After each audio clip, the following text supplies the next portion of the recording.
सभी दोस्तों को राम राम। दोस्तों, मरने के बाद में मुंह में तुलसी और गंगा जल क्यों रखते हैं, तो इसके बारे में अब हम जानते हैं। एक समय की बात है, एक बार माता लक्ष्मी भगवान विष्णु से कहती है, हे प्रभु, मेरे मन में एक शंका है, कृपया मेरा मार्गदर्शन करें। तब भगवान विष्णु बोले, हे देवी, क्या है तुम्हारी शंका? कृपया बताओ, तुम्हारी शंका का निवारण करके हमें बड़ी प्रसन्नता होगी।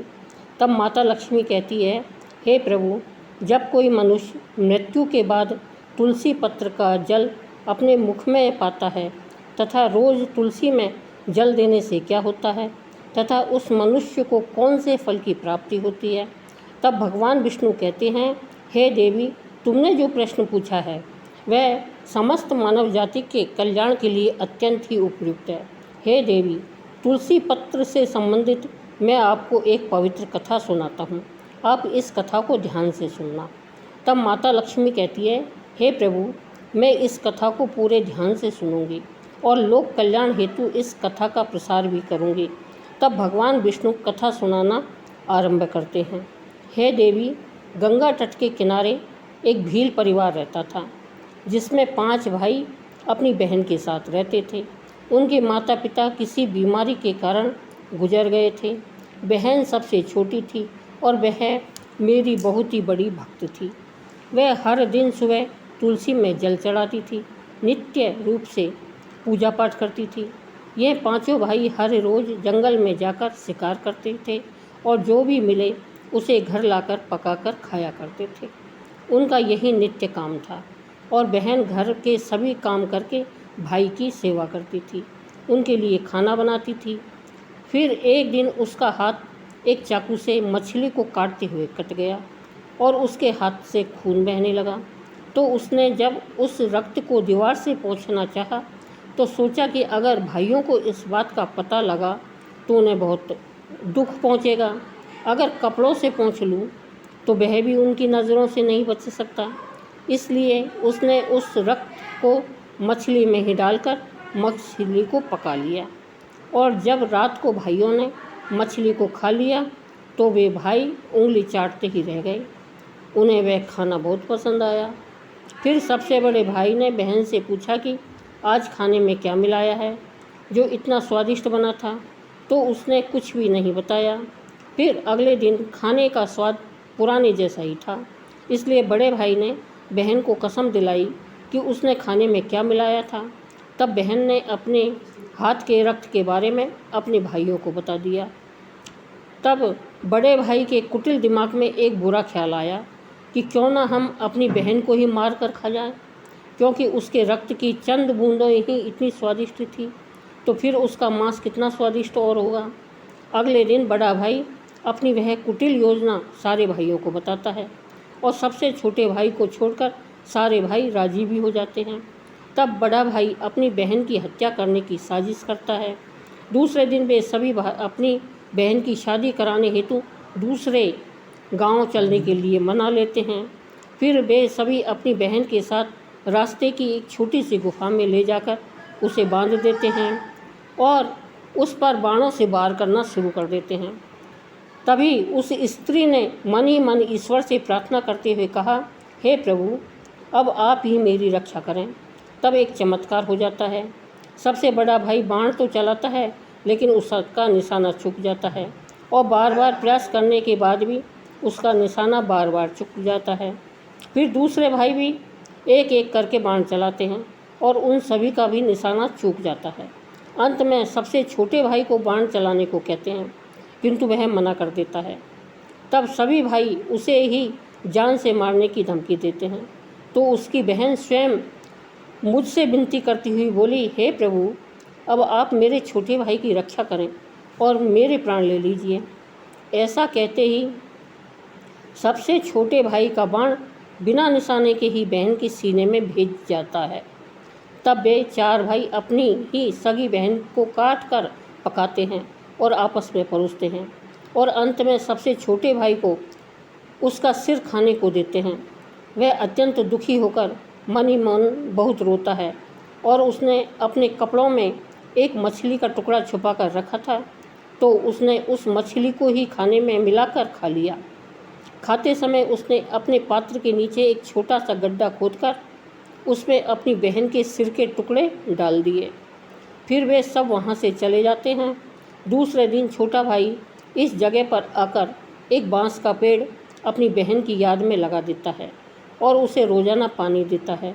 इसी तरह कुछ दिन बीत जाने के बाद एक साधु उस बांस के पास मलमूत्र त्यागने हेतु जाते हैं। तो वहाँ से आवाज़ आती है, हे साधु महाराज, आप इस जगह पर मलमूत्र का त्याग ना करें।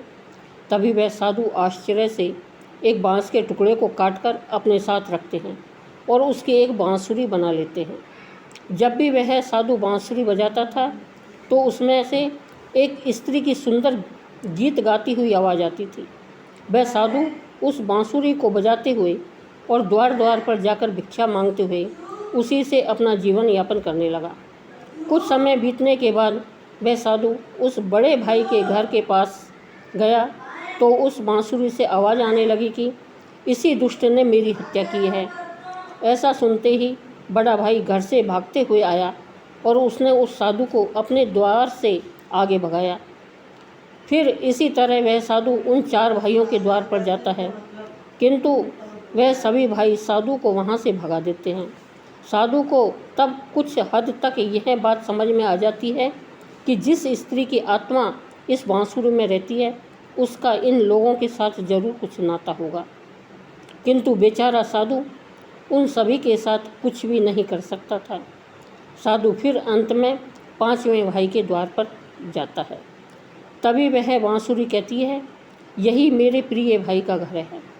जब घर में बैठे दुखी भाई को अपनी बहन की पुकार सुनाई दी तो वह भागते हुए घर के बाहर आता है, किंतु वह देखता है कि एक साधु बांसुरी लेकर द्वार पर खड़ा है। तो उस साधु ने उसे बताया कि यह आवाज़ इस बांसुरी से आई है। तब वह भाई उस साधु से विनती करते हुए बांसुरी मांगता है। वह साधु उस बांसुरी को 5वें भाई को दे देता है और वहाँ से चला जाता है।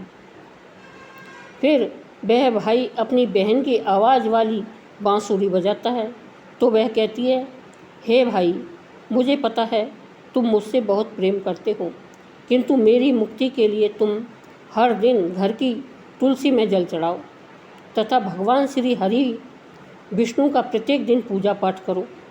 अपनी बहन की बातों को मानकर वह भाई नित्य दिन तुलसी में जल देता और घर में भगवान विष्णु की पूजा पाठ करता था।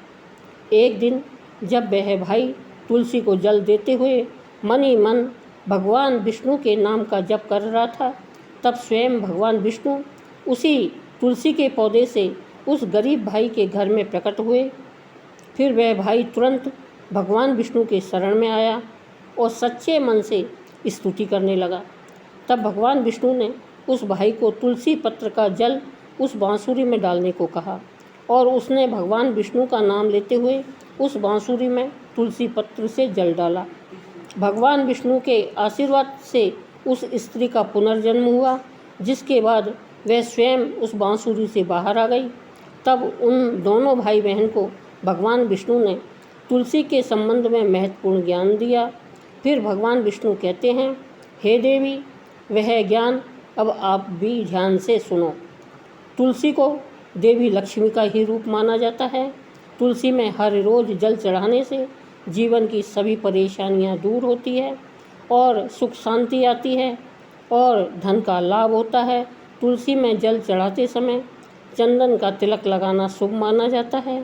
तुलसी में जल चढ़ाने का सही समय सूर्य उदय से लेकर उसके 2 से 3 घंटे बाद तक का ही होता है। तुलसी के पौधे में रविवार को जल नहीं चढ़ाना चाहिए। मंगलवार को तुलसी में जल चढ़ाने से भगवान विष्णु और देवी लक्ष्मी दोनों ही प्रसन्न होते हैं। रोज़ सुबह स्नान के बाद तुलसी में जल अर्पित करने से जीवन के दुर्भाग्य दूर होते हैं। फिर भगवान विष्णु कहते हैं, हे देवी, मृत्यु ही जीवन का परम सत्य है। मृत्यु के उपरांत व्यक्ति को विधि पूर्वक अंतिम संस्कार करने का विधान है, जिससे उसके शरीर को मुक्ति मिल सके और वह एक शरीर को त्याग कर दूसरा शरीर धारण कर सके।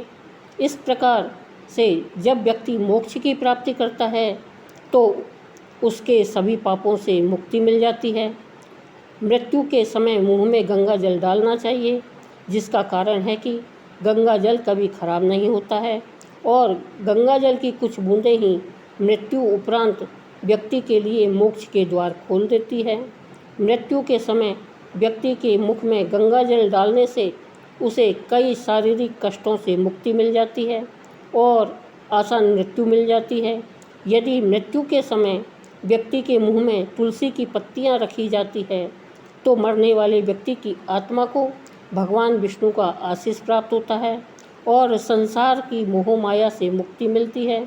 वही शरीर के सारे कष्ट दूर हो जाते हैं और आत्मा सभी बंधनों से भी मुक्त हो जाती है।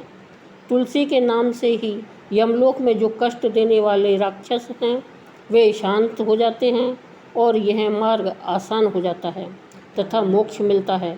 इसलिए मोक्ष के लिए गंगा जल और तुलसी का सेवन मृत्यु के समय किया जाता है। बोलो हर हर महादेव, बोलो विष्णु भगवान की जय।